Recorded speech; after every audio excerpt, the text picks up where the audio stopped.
বিড়ালটি মানচিত্র হাতে নিয়ে চিন্তা করে কোন পথে যাই। সিদ্ধান্ত নিয়েই সে দ্রুত ব্যাগ গুছিয়ে যাত্রা শুরু করে। জঙ্গলের ভেতর বিড়ালটি জঙ্গলের গভীরে পৌঁছে ঝর্ণার কাছে এসে সে তৃষ্ণা মেটায়, চারপাশে প্রকৃতির সৌন্দর্য উপভোগ করে। এরপর একটু বিশ্রামের জন্য তাঁবু খাটিয়ে বসে। কিন্তু হঠাৎ করে কিছু জম্মি অন্ধকার জঙ্গলের মধ্যে থেকে বেরিয়ে আসে। আতঙ্কে বিড়ালটি এক গুহায় লুকা। জম্বিদের আক্রমণ, গুহার গভীরতায় সে আশ্রয় নেয়, কিন্তু জম্বিরা তাকে ধরে ফেলে। ঠিক সেই সময়ে সাহসী সেনা বিড়াল এসে ঝাঁপিয়ে পড়ে তাকে রক্ষা করে। গুহায় বিড়ালের উপলব্ধি। সেনা বিড়ালটিকে গুহায় নিরাপদে রেখে চলে যা। বিড়ালটি উপলব্ধি করে এখন আর লুকিয়ে থাকলে চলবে না।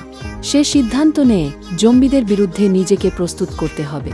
প্রশিক্ষণ ও ফেরা 1 বছর ধরে কঠিন প্রশিক্ষণ নিয়ে বিড়ালটি এখন পুরোপুরি সেনা বিড়াল। সাহস ও আত্মবিশ্বাসে ভরপুর হয়ে সে ফিরে আসে নিজের গ্রামে, জম্বিদের বিরুদ্ধে লড়াই করতে প্রস্তুত।